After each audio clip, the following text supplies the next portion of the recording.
Nahmaduhu wa nasta'inuhu wa nastaghfiruhu wa na'udzu billahi min syururi anfusina wa min sayyiati a'malina.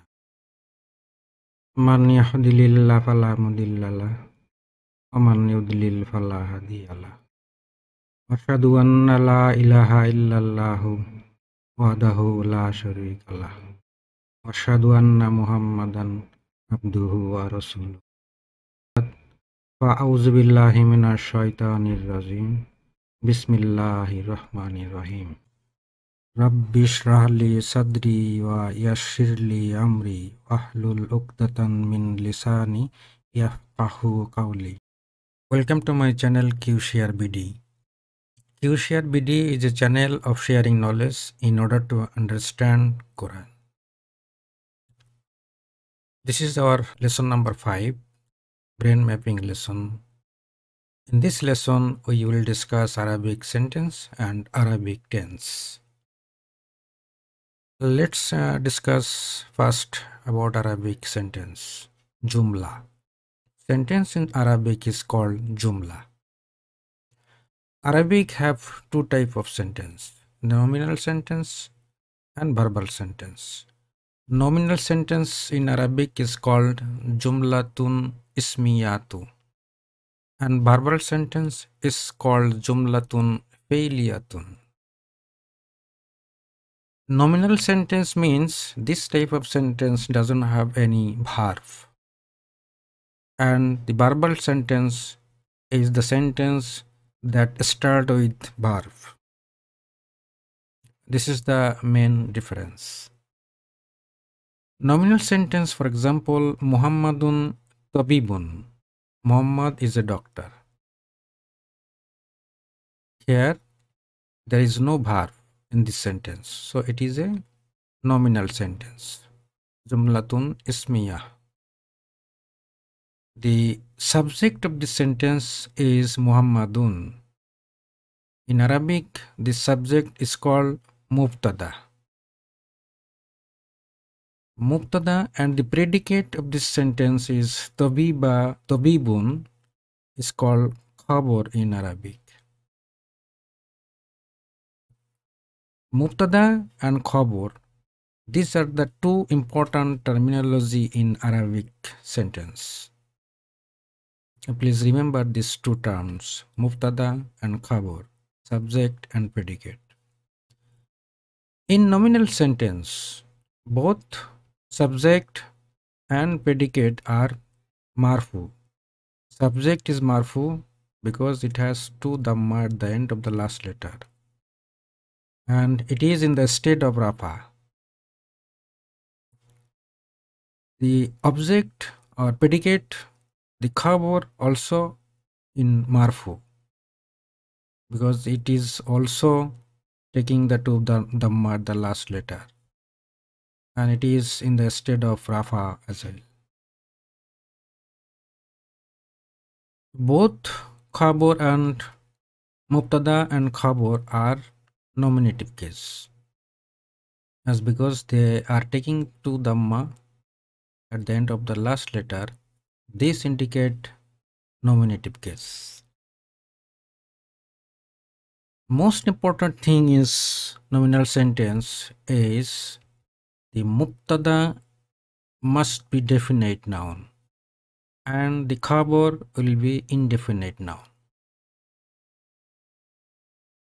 So these are the characteristics of nominal sentence. Jumlatun Ismiyatun. Mubtada, subject, khabar, predicate. Mubtada will be definite and khabar will be indefinite. Mubtada and khabar both will be marfu and both will be in the state of rafa. So please remember this characteristics of this nominal sentence. Now look at an example. Rajulun mashgulun means a man busy. Here the Rajulun, man, is the mubtada or subject, and mashgulun is the predicate khabar. Do you think this sentence is correct? No, it is not correct. Because Rajulun means man. It can be any man. But we know that this is subject, mubtada. This must be a proper name, or it must be a name beginning with al that indicate the definite noun. So this is not the correct sentence.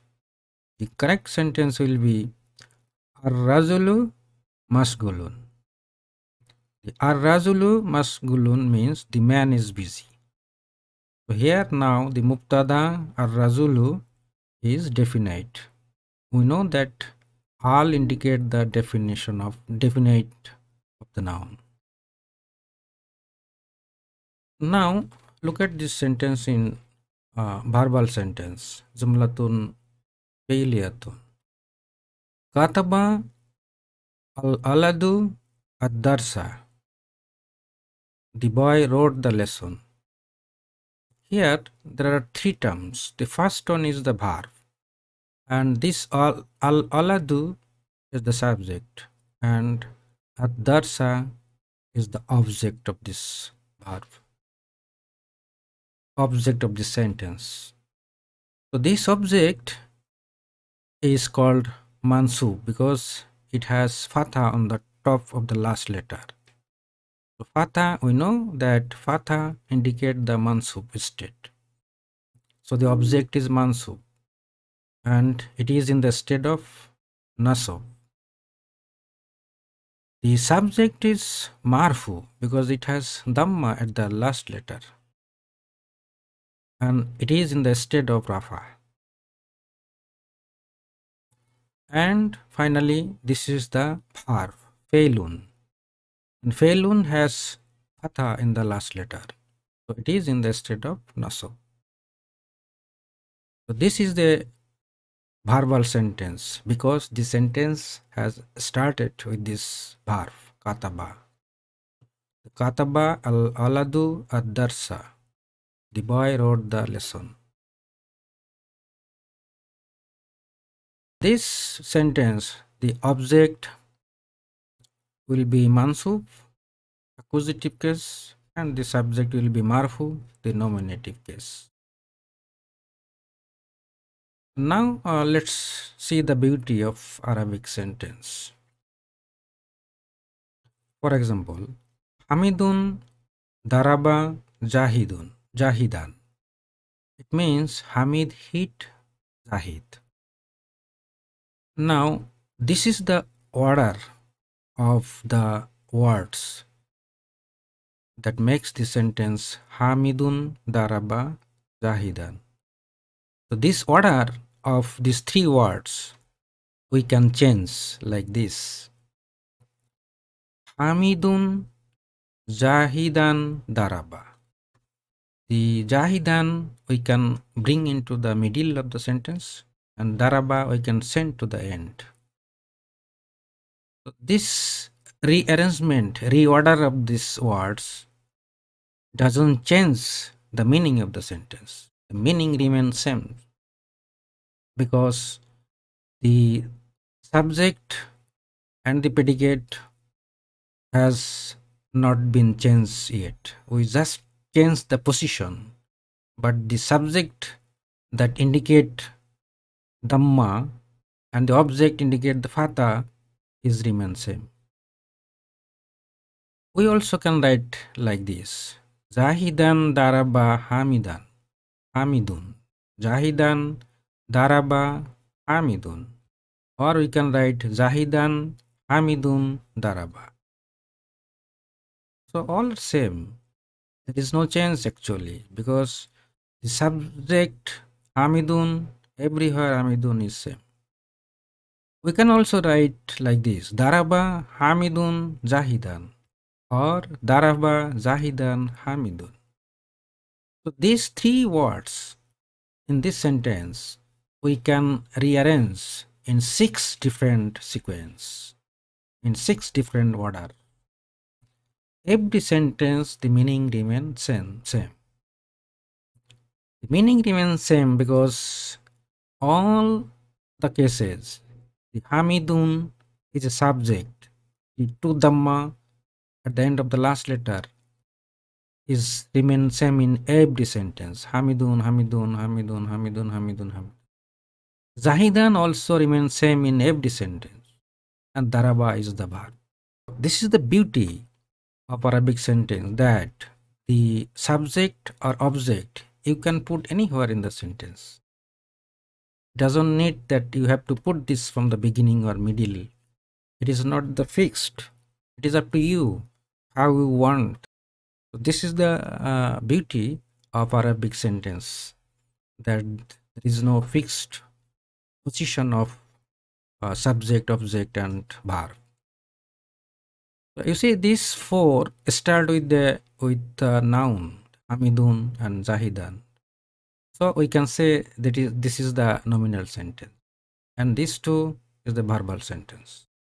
The same sentence can be nominal or can be verbal, depending on how you are arranging the words.